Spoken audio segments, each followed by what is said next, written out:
doesn't actually show up on YouTube. You have to give it a few. We just switched the shot over, so it takes 45 seconds or so. There's a 45-second lag. All right. Oh, I just know I'm going to look so fat. You I look look fat in video. Alrighty, so welcome everyone to the Global Education Colloquium. My name is Christy Kelly and I'm one of the faculty members here in the School of Education. We're very excited to have Dr. Joyce Pittman, one of our own School of Education faculty members. She's Associate Clinical Professor here at Drexel University in the Department of Education Policy, Organization, and Leadership. Dr. Pittman is a principal investigator for the subgrant UPenn Drexel Global Teach Connect, which is a Title VI funded project at the University of Pennsylvania, connecting both education in the Middle East and education in Southeast Asia to the work that teachers and educators are doing here in Philadelphia. Dr. Pittman has served on the Pennsylvania Association of School Superintendents, on the Board of Governors, and Chair of Research and Development Committee since 2013. Her work and research has been with the World Council on Curriculum and Instruction, and she's been on the board of directors and is recognized worldwide for UNESCO NGO activities. Dr. Pittman was principal investigator on the UAE Technology Blueprint Reform Project, an implementation R&D grant, which she's here to hear about her action research in the field and to hear the state of education and where things are going from here. For those of you that are new to our Global Education Colloquium, we have people in the classroom here as well as people online. After Dr. Pittman finishes her talk, we'll have an opportunity to ask questions both online as well as face-to-face. Thank you, Dr. Pittman, again for sharing your research with us today. Thank you very much, Christy, for that. I hardly recognized that person that you were talking about. I said, really, is that me? Okay, I guess so. Well, I thank everyone for being here today. The theme of my presentation today is teacher education, technology, and education reform in the United Arab Emirates. And Christy's already told you all about me, so I'm going to go ahead and go to the slide that actually defines the title of my study that emerged from this very large education reform project in the United Arab Emirates, where the Ministry of Education contracted with a consulting firm that I happen to be a member of for us to come in and help them to determine what they needed to do in order to reform their educational system, which included everything from transforming classrooms to preparing their instructors as well as their learners for this new environment. So the study, what I'm going to talk about today, is a small component of that larger study, and that is using professional development to advance pedagogical use of instructional technology in the United Arab Emirates and the United States, a cross-cultural study. And this is a cross-cultural study because we were actually in there to do research to determine how we could take some of our Western practices and use those to inform some of the changes that the Ministry of Education in the United Arab Emirates wanted to conduct. This presentation was last done in Paris, along with my co-investigator, who's at Abu Dhabi University in Abu Dhabi at this time. And he and I have continued to analyze this research as well as publish it and work in partnership between the two countries. The origination of the project began here with the project organization chart that I'll share with you now. At the very top, you see we have the Ministry of Education who contracted us to come in to do this work. And then the various components of this study is here.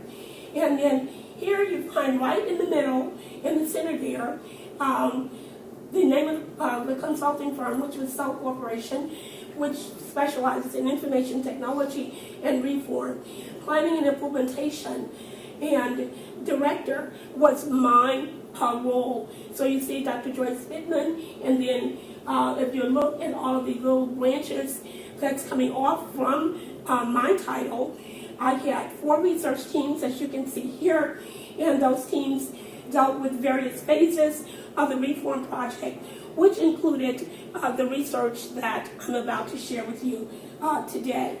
And my coordinator was Mr. David Barkley, and so David was very instrumental in helping me to manage and set up all of these teams.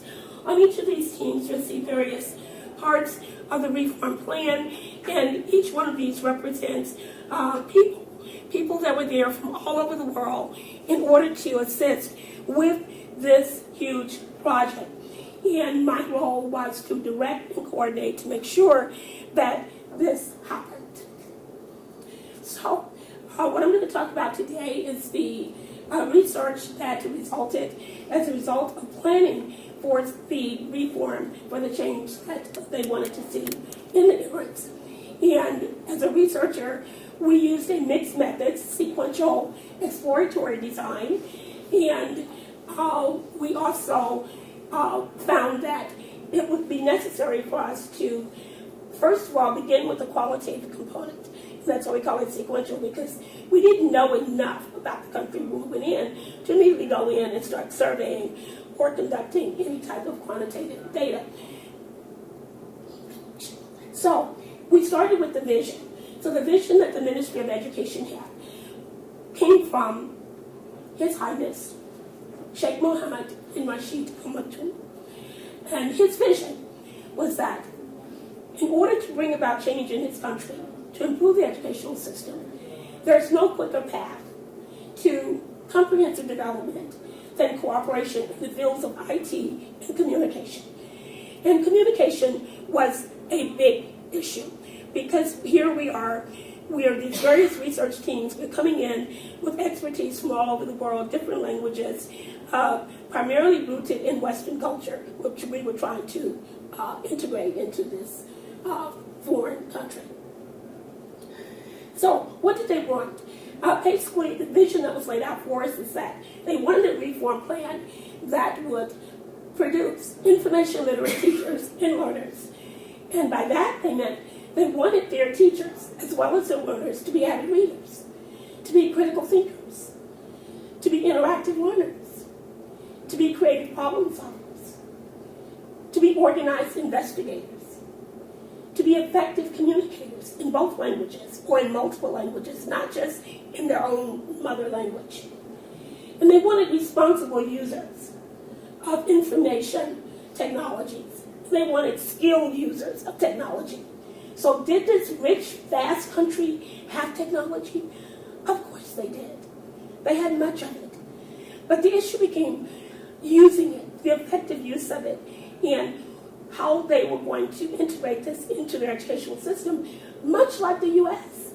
And so that's why we made it a cross-cultural study. We said, well, while we're studying what's going on in the UAE and what their needs are, let's compare those needs to what's going on in our own country so that we can see how to bridge these gaps as we try to integrate new strategies.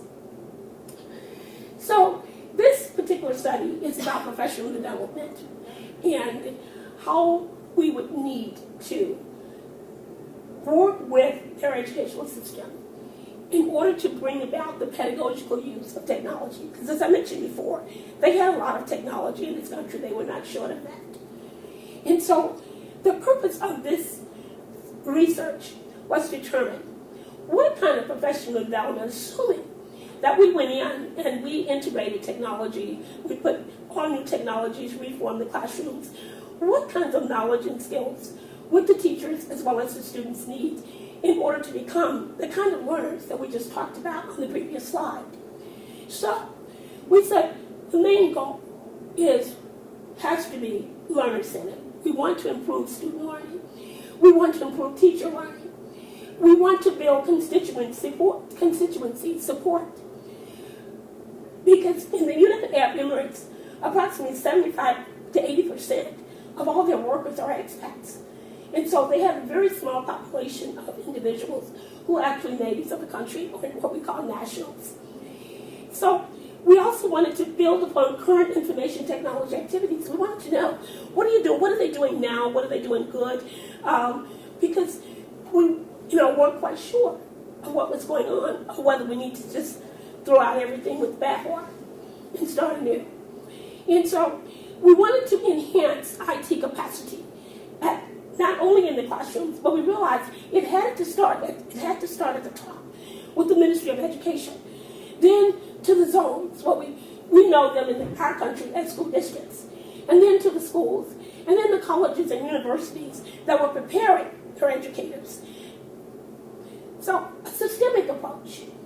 And then we would need to align the educational initiatives with this new blueprint for change that we were sent there to create. Big call for change. So the story begins with the learning environment.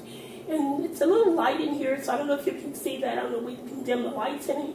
But this is a picture of one of the first schools that we visited. This is a desert school. And so we started out by assessing the infrastructure and the learning environment to see what's going on. So we started, that's me. Over there you can't see my face because I'm covered. But we started with school visits. So part of that reason was to not only to see the infrastructure, but also trust building. That's very important when you're talking about making change or introducing professional development training or doing any kind of reform, whether that be in the USA or whether that be in the UAE, anywhere you go. That's an important concept. And so in the classroom, once I started touring the classrooms, these pictures represent not just one school, but typically what I found in most of the schools within the 9 Emirates that I visited, which were for the most part the desert schools, because that's where the greatest need for change. Within the cities of Abu Dhabi and within Dubai and some of the other LA and some of the other cities, those schools, many of those had already modernized or they were on their way to it. But it was those rural schools, it was those outlying areas where the majority of their students were attending. And so my observations, I found outdated laboratories and equipment. I found traditional classrooms that were still using flip charts, pretty much looking like some of the classrooms that we see here in our states. I found very old technologies, some things that were just antiquated, just there, and of course not being used. And then there was more of that old overhead projector. Some of you are smiling. So you might, if you're a teacher, you may have seen some of these things in your closets or in the back of your own classrooms. It's not unusual to see these in American schools. Not recently, though. Not recently. Not recently, right. Hopefully not recently. And then we have the science and the math laboratories, which they had. Again, much need for change. Some conditions right out unsafe. This was a picture of the library. Libraries were, for the most part, not being used. They didn't have the media, they didn't have the technology, they did not have books. They still had VHS tapes in libraries without any way of running them. Of course, they were outdated anyway. So we have all of these conditions. Old printers that were not connected. Just Apple computers you may recognize. I don't know if you recognize that old Apple IIe over there. You might think this was from 1960 to 70, but we're talking about year 2000. We're talking about the 21st century. These things still there. So once we assessed the infrastructure, we went back to the Ministry of Education offices, and as you can see, it's very modern, very beautiful, with everything that you would want. And so we had all the resources that we needed. So that takes us to the research project and the milestones. So we took that back and they said, okay, they weren't surprised by anything, of course, that we found, and neither were we, because we'd seen the same thing in our American schools, which is why we were there, because we had lessons learned. So we knew what to look for and what would be important. So now I will talk about the timelines. We had done some preliminary research in terms of literature and confirmed that professional development infrastructures that prepare educators for pedagogical use of technologies at this time were not meeting student needs, nor were they meeting the teachers' needs. And also that we would need to consider the cultural differences in the learning behaviors, because their culture was different for the most part in some of the Arab countries. The use of video, the use of cameras, the use of certain technologies, depending upon where you were, might in fact be even prohibited from using, including online stuff. So we had to look at all the cultural differences in terms of what are the rules of the country. So the need for the study. So the preliminary research revealed to us, UAE leaders, professional groups, and others, found that as student bodies and their educational environments became more diverse, the students and teachers would require institutions to change. And there were 3 conditions that guarded that. Accommodating teachers and learners, technological as well as their social and their cultural needs. Second, if these changes did not happen, what were the consequences? Consequences was that research told us that deep learning would not happen, and what would also happen is that students and teachers would become dissatisfied and begin to leave and go to international schools or go outside the country, and therefore taking many of the resources that were there in the country rather than staying there and building their own country. So we were very much concerned about that. A recent article that came out during that time about UAE teachers and what was happening, confirming what I just said, was in the national newspaper reported the following. And this is just an excerpt that I took. Set in the global context, teachers giving voice to grievances over pay and conditions is hardly new. In fact, it was so commonplace that it's practically a permanent fixture in political agendas. And we found this to be true not only in the UAE, but across Europe as well as in the USA. So, unforeseen some consequence of a drive to increase the quality of government-funded schools and fix the curriculum and goals seemed to be the only option. So the learners needing new skills. During 2005-2010, the Abu Dhabi Education Council, which controls the education in the country, revealed that 95% of public school graduates were so ill-prepared to further their education that they needed to enroll in remedial classes up to 2 years just to be able to develop their English skills in order to be able to deal with this new curriculum. And this was not just true of the students, but also many of the teachers. Were they good teachers? Yes, but in their own languages. So, of course, there was a great deal of concern there from teachers and students that all of a sudden, now they're getting this mandate, this order coming down, and this reform that says our educational programs are transitioning into English. And you're going to learn in English. You're going to adopt English as our primary instructional language. And so we had, they also set a goal, and that goal is this year. So ADEC, the Abu Dhabi Educational Council, aimed to eliminate the need for such remedial programs by 2017. Well, that's now. So the research that we're doing now becomes even more important because now, based on the research we did that said what needs to be done and some of the recommendations we made, now they will be evaluating and determining where were we 10 years ago, 2007 when we started this, and where are we now? Where were we 5 years ago? Because every 5 years they've been looking at this. And so right now, this research is very important, even though it took place several years back. Now we come to the end of the time for looking at the results. So what was the problem? Basically, the problem was that after billions of dollars of investing in educational reform efforts, both the UAE, these were things we had in common, both continued to search for the best strategies to advance and transform outmoded educational systems. And one of the primary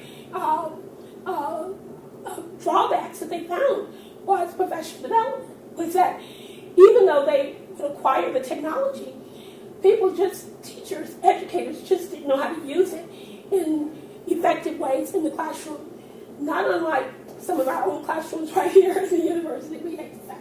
So this is an ongoing issue and problem. So there was a need for, in addition to just the need to develop an assessment of what kinds of knowledge and skills they would need, there was also a need to connect to culturally relevant reform examples, because not every model that we had in this country that we find we would be able to apply there because of cultural differences. So preliminary exploration in this research project suggested that more information was needed to understand how to integrate technologies and pedagogy to modernize education. And out of that came the need for studying, professional development and how do we do that? Because we have this stuff. So the conceptual framework that we decided to apply here was a community cohesion model, because we wanted to have the cooperation of the voices of the teachers as well as the learners and administrators. We needed everyone working together, because we did not feel or believe that a top-down method would work. Number one, we were getting resistance from the nationals coming in saying, okay, cookie cutter plan, here's what you're going to do. That doesn't work. That we learned very early that there was a lot of concern that we were going to do that.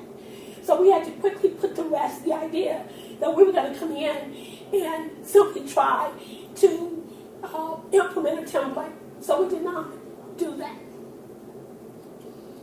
So the cohesion model was based upon collaboration, and that is getting all of these groups to work together, the zones, the schools, the ministries of education. And these leaders in the Ministry of Education, in many cases, had never really sat in the same room with teachers or principals. That was just divide in terms of leadership, in terms of cooperation. So bringing in just the idea of a collaborative strategy was indeed a reform strategy. And so the purpose of this collaboration was to redirect professional development to support teacher preparation, to effectively integrate technologies, and so on. We have a full paper that goes into a lot more detail. Oops, sorry. It's the wrong button. So how does the community work?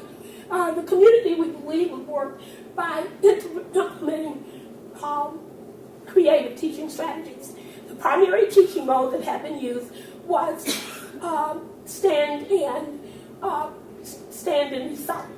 Everything was memory. It was based on memorization, rote memory.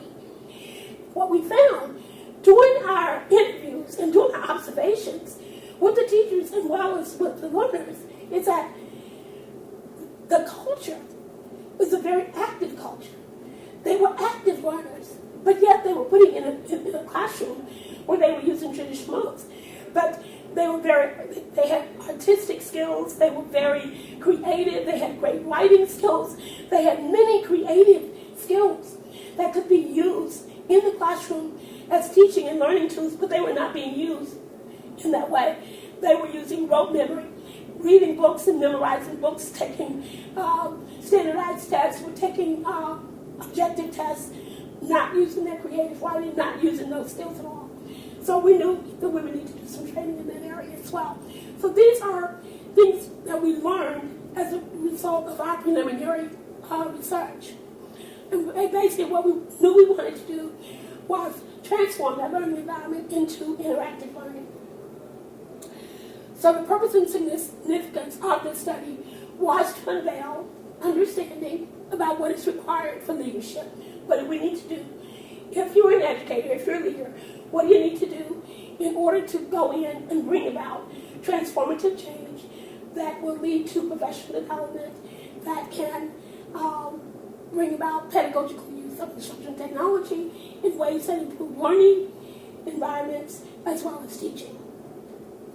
So what were the research questions? These were the research questions. And I'll give you a moment if you can just look through those, and I'll stop being a talking head for a minute. I hope those of you online can see the screen.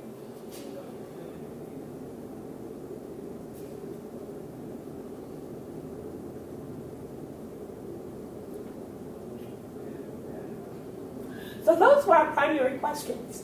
And again, the central question being, how do professional development efforts in education directly support the pedagogical integration of emerging technologies to advance teaching and learning in the United Emirates as compared to the United States? So we pretty much had done an assessment. We thought we kind of knew what was going on in the United States. But in order to make sure we were getting the same information, we conducted the interviews in the United States with teachers, the same study that we did in the United Arab Emirates.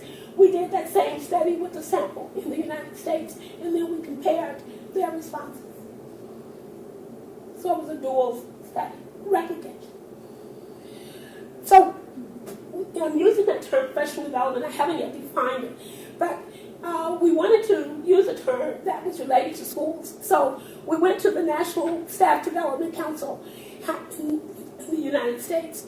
And this is how they define professional development: as comprehensive, sustained, and intensive approach to improve teachers' and principals' effectiveness in raising student achievement. So professional development for schools to change the educational system must be connected to achievement. That is the ultimate assessment or evaluation of the effectiveness. Did it improve student learning? Did it improve student achievement? Did it improve teaching practices?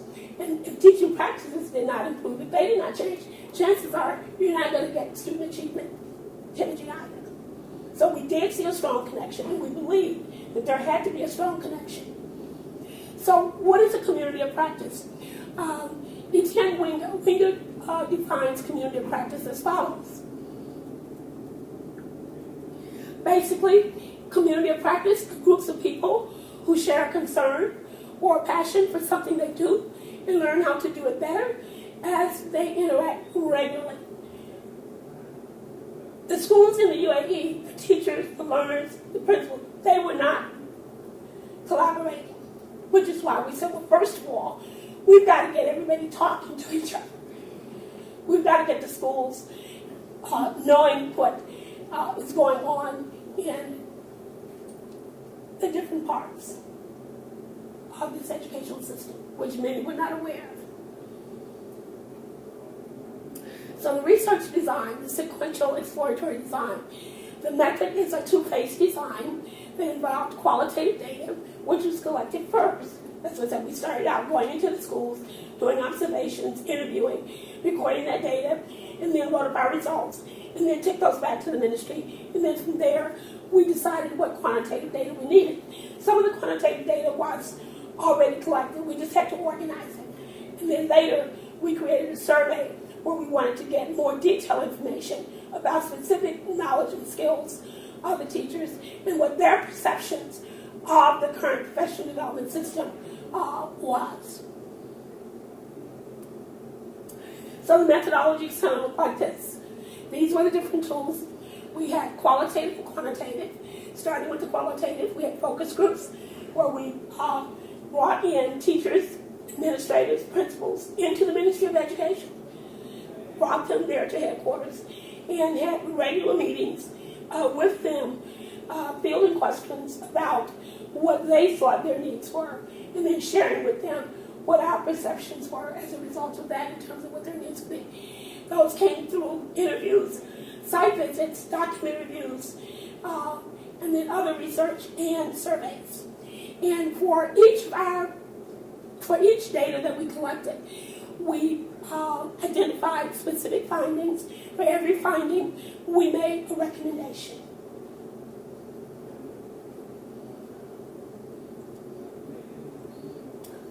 And so data collection, and we call those hybrid methods because our methods were mixed. And we used different methods, which included telephone, we used email, and we actually had a very sophisticated system that involved translators that we used because I didn't speak fluent Arabic. So my co-investigator, along with translators that worked with us, assisted as co-researchers or as linkers to help us connect with the populations that we needed to. So respondents were recruited, screened, and instructed by telephone, and then some of them also were able to, depending on their level of English, they were able to respond to our surveys online. We had a 70% return on the population that we surveyed, which was very, very high. And we attribute that to the fact that even for our participants who agreed to do our survey, they were in a room. We didn't allow them to do it independently. They had to do it on site. So if they did run into any issues with language, we had translators there who were able to assist them with the survey. So we did not just send out a blank link and say, do it. Now, with the Americans, we did, because they spoke English, there was no issue. But with the UAE population, it was always monitored. So, data management and analysis. Quantitative data was exported. We used a tool called SurveyShare. and it was exported into SPSS as well as into Microsoft Word databases. And we took the qualitative data and we did hand coding and we annotated narrative, and then we fed that into a tool that's called In Vivo, which is a qualitative data analysis tool. And we also used Excel spreadsheet for reporting out some of those results in order to determine exactly what those things were that had emerged with regards to what the primary concerns were. And therefore, that information would be used to further develop our survey instrument and to go back and also confirm through interviews our findings. Now, this didn't take place overnight. This was an extended study taking place over time, but yet it wasn't really longitudinal. Findings and results. As a result, we had 10 areas that emerged from these themes that needed more professional development in the UAE, and then we said we were going to locate the top 10 for the USA. The first slide I'm going to show you shows the combination of how these participants responded. Then I will break out and show you the top 10 concerns from each country. I think I promised to do that in this presentation, so I think I'll do that. So demographics. Okay, who were they? Who were our participants? And these participants came from a population that was available to us, approximately 2,500 to 3,000 educators. However, we realized we couldn't survey all these individuals. We never finished the study, given the dynamics of the study. So we targeted a sample of 248, which was an estimated 10 to 12% of educators from the accessible population to us. And in the United States, I work with the ISTE organization in terms of their membership, which is an International Society for Technology and Education. I was on the board of directors for 7 years, and so it was a population of convenient sampling because those individuals were available to me. And we didn't have a problem getting access. They also became a partner with us in doing training and development once we got through the study. So we were building partners as we were moving on in this study. Okay, due to attrition, we ended up with about 173 usable surveys from the 248 that we targeted. So then we revised the instrument and went through a number of iterations of it based on what we learned from our pilot studies. So the cross-cultural demographics that we have here, the United Arab Emirates, 56% of our participants were from the UAE, and the United States, it was a little smaller, 38%. So it wasn't an even population. What is your gender? This shows the breakout if you look at the bottom. The gender, not unlike most educational systems where you have the majority being female. I believe in this country our ratios is something like 80-20, and the population here was synonymous with in that same range, with 71% of our participants being female and 28% being male. So that's not unlike what we find in most schools. What is your age? We look at the age range here. We see not everyone responded to the question, but for those who did answer the question, you see 135. So even though we had a total of 173 respondents, not everyone answered every question. There were some questions that were skipped. And we allowed for that when we completed our data analysis. So this was the age range, and you'll see where you have the majority of the age being between the age of 26 and the age of 50.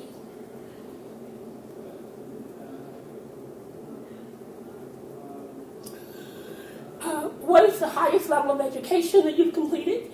You see that college degree, they had a bachelor's degree, or a BA or a BS. That's 36, almost 37%. Master's degree, this was quite an educated group. About 53% of them also had master's degrees. And a few had doctoral degrees. What is the nationality, ethnicity? Again, I've kind of been through that, but if you want to further break down the ethnicity of our population. That was in both groups included. African Americans was very small, it was only 4%. We had no Africans. We had the majority being Arabic, that was our target population, and we had a very small group of Asians. And then, as you see, the next largest group was white, 33%. And that was mostly from the USA. And the other divisions of these groups were mostly UAE. What is your position? This was an important question because we wanted to make sure that we were getting educators, which was our target population, and we did. K-12 teachers, 51%. And then from there, we had some administrators, some small percentage from colleges and universities. Those were teacher educators that were working with training teachers, professional development leaders. We were happy that we were able to pull them in too, to get their perceptions as a part of this study, since they were going to be one, so we were going to be working with them to get this training done. So now I'm going to share some selected responses to the questions, sub-questions that we posed in the study. One key question was, how well does your school provide professional development? Our professional development program participants differentiate appropriate and inappropriate use of technology. In other words, did they do that? And we can see that here strongly agree. So there was kind of strong agreement that there was some differentiation between appropriate and inappropriate use of technology. In other words, they were introduced to the idea of what it was, so they knew what it looked like. They just didn't know how to do it. Design and implement. Our professional development program prepares participants to design and implement learning activities that integrate technology. And we'll see some agreed. We thought that was pretty good. Pretty large percentage there showing. Encourage online collaboration. And this is where we start to get into some of the areas where they did not think that they were getting what they needed. That would be required in a 21st century system. So only 11% strongly agreed, 36% agreed, but the large majority disagreed, or strongly disagreed, or had no opinion. So that was the largest percentage of the individuals. Educators did not feel like they were getting enough professional development or knowledge about working in online environments. Global learning. This was an important question, given that this was a very diverse culture, a very diverse environment. And so the question here was, our professional development program prepares participants to facilitate students' use of technology that promotes their interaction. We look here and we see 44% agreed, and then 7% strongly agreed. So that's not bad, right? So that brings us to about 51. Then you have 49%. That's high. They did not believe that this was happening. So then another question was, how do professional development efforts in education directly support the pedagogical integration of emerging technologies to advance teaching and learning in the United States and the United States as compared to the U.S.? So here comes the top 10, where with greatest needs. And that was a whole lot more data. I just couldn't show all of that in the time that we have here. But as far as in the UAE, these are ranked from 1 to 10. These were the 10 top things of where they thought they needed more professional development. And we weren't surprised with some of these, like assistive technology and special needs, because in their culture, special needs students with disabilities, were not included in the mainstream education system. It is now. And that only happened, if you can do the research, it only happened after the study was done. And it started to happen around 2007, and then in 2010, 2009, I went back there, did some additional work, got some cooperation, and that was what we needed. And now special education as well as some assistive technologists in our part. Now, I'm not saying I was totally responsible for that. No, don't believe me. A whole lot of other people doing that. But they brought me in to do a keynote address on what was happening in the country and what our findings had been with disabilities. And I showed them examples of small pilots that we had done with teachers in training, showing them what a difference they could make and how these students could actually learn. And so now this is happening, and it's going to be very interesting to see the 2017 report. I can't wait for it to come out. The other area was designing online collaborative projects. They didn't think, of course, they weren't getting that because they didn't have internet in schools.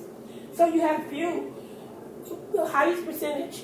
The percentage is high here because some of them were using email, but it wasn't the traditional online laboratories.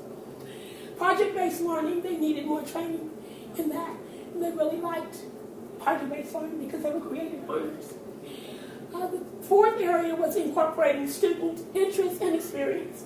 They wanted to give more voice to their students, and they didn't know how to do that because they were in a system where students sit and they memorize, and then they take tests. So they didn't know how, without giving up control of their classrooms, how do I let students talk? Basically is what they would say to us. How do we let them talk? And then the fifth area was transfer of knowledge to the real world. Because they did not have access to online learning and to other populations, to collaborative environments, they weren't quite sure how to connect with other individuals because of social, cultural norms within their country.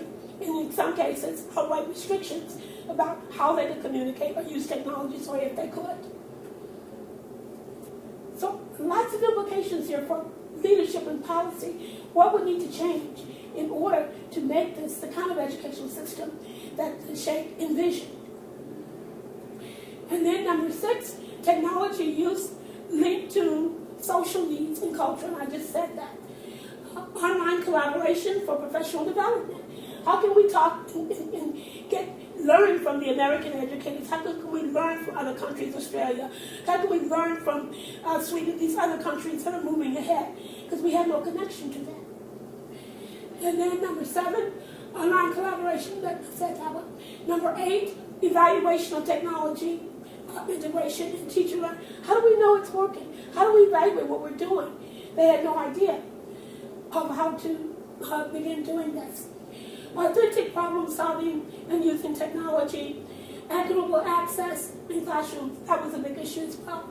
So what we selected were all those things that came to over 50%, both on the survey and when we analyzed the qualitative data, the concerns that these educators had in the UAE.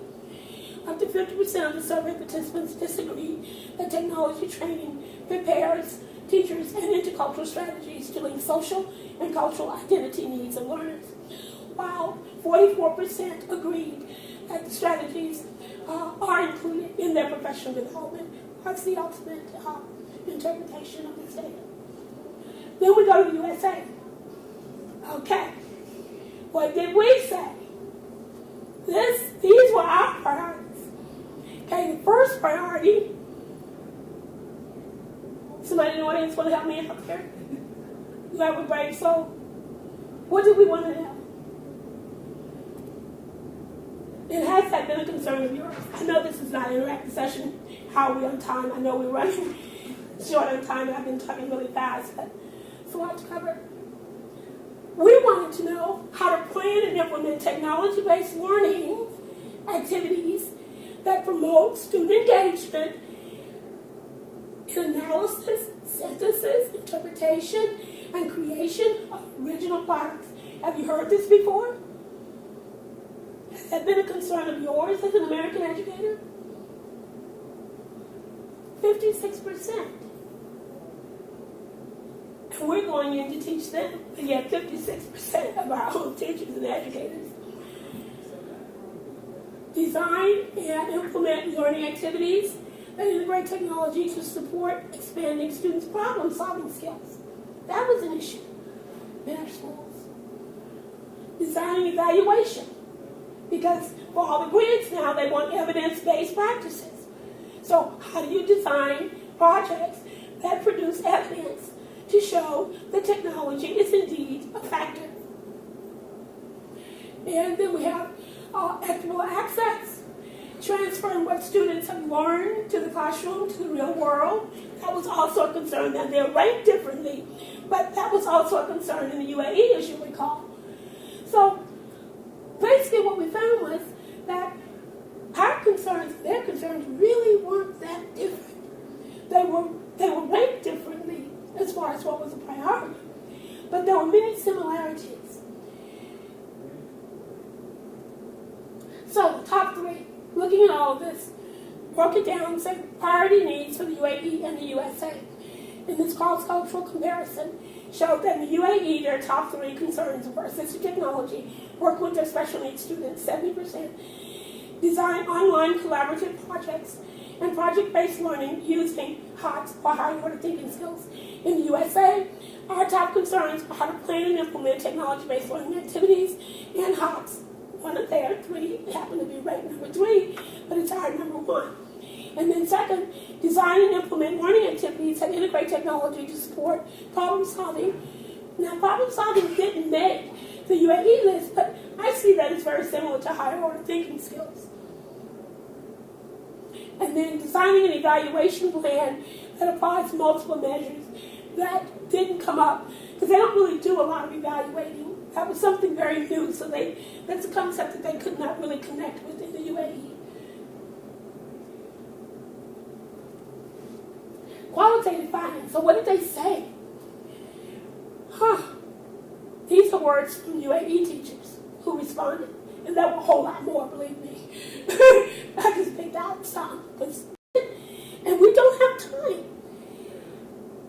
And in my school, teachers don't like it. I hope with more training, we can use what they teach us. We need time to make better theory in the field, to connect to the practice, because they had not been trained, so they felt like they just didn't have the knowledge base. Not enough programs for training. Most teachers have good motivation, and they did. But they need time, and they need sponsors, people to come in to help and show. They need models. After reading all your questions, this person said, I decided our PD program is pretty poor. I'll have to work on that for next year. This was probably one of those trainers, professional development leaders that said that. So then we go to USA teachers. What did they say? Technology is never part of professional development in my school. The few schools that provide tech training do so only because it's part of a grant. Have you seen that? Yeah, I know we've all seen some of this.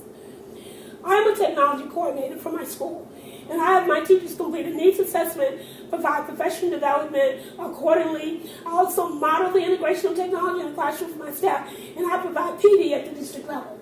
So, exemplary. Okay, that's good. Use most computers just to present PowerPoint lesson, and students present with technology and go to the internet and to find information, but we don't use email or social media. Leona's social media, they don't use it. Leona's doing research in that area. Our teachers deal with a very diverse population of struggling learners. We tend to concentrate on learning needs and have not effectively moved to true collaboration outside of our classroom. Going back to that first slide, the first conceptual framework I introduced that said we recognize collaboration was a big issue. And so the first members of the study, these were some of our primary findings. So, reliability and validity, we triangulated our data, our information, using questionnaires, interviews, participant observations by the researchers. And there were 2 researchers and 1 research assistant. We also had translators. And the instrument was validated. We did use a pilot study. And the pilot study was first administered in 2006, 2007, and then during the last 3 years, 2012, 2015, we finished the study in 2012. It took us about 3 years to get it because we had to get it out translated and get it approved by the ministry. And the data has been presented to peers at conferences and feedback used to revise and improve the report, which the co-investigator and I are now in the process of taking that study and writing a manuscript. It will become a book, and it's going to be it's already been translated into a lot of different languages and presented across various different countries. Interpretation, translation issues. Yeah, there were 3 translators used to overcome, and that's including the co-investigator.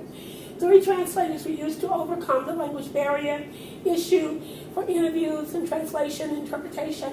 Translator was present, especially when we knew that we had all Arabic speakers, so at all times we were cognizant of the cultural and social differences with our population.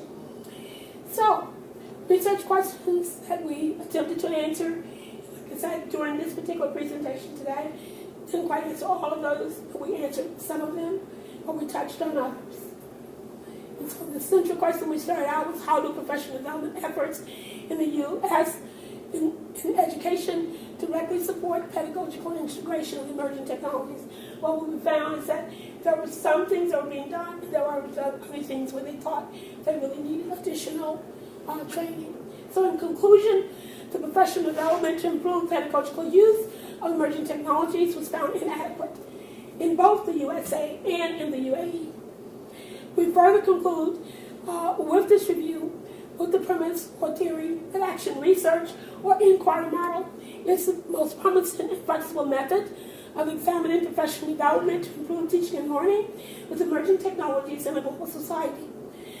Additional research is needed to identify solutions to the problem of providing effective professional development to address cross-cultural and intercultural differences in addressing new teaching and learning needs for a more literate global community. And then recommendations. We had some, I picked out some broad recommendations. We had tons of recommendations, but these were some that I think are relevant to both USA as well as the UAE.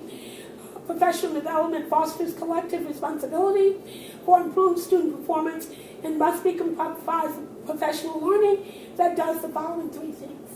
And I don't want to read to you, but it must, most importantly, it must align with rigorous academic achievement standards. In other words, you must be able to evaluate the effectiveness of the strategies that you're using.